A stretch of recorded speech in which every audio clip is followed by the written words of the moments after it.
الرفاق في الإمارات العربية بأنهم أرادوا إفطار صائم بقرية الشلفاطية بريف اللاذقية.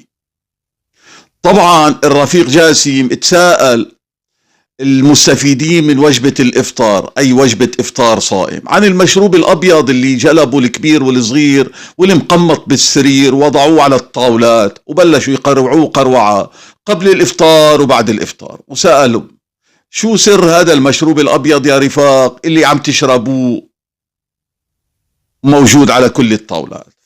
فجاوبوا الرفيق بحيدرة: يا رفيق، اخوتنا السني بيشربوا مشروب أسود بيشبه وجوههم يسمى عرق سوس، بينما نحن نشرب مشروب أبيض بيشبه وجوهنا اسمه عرق غنطوس. هو اختلاف بالثقافات واختلاف بألوان الوجوه. بيض الله وجهك يا رفيق جاسم. فكل الشكر والتقدير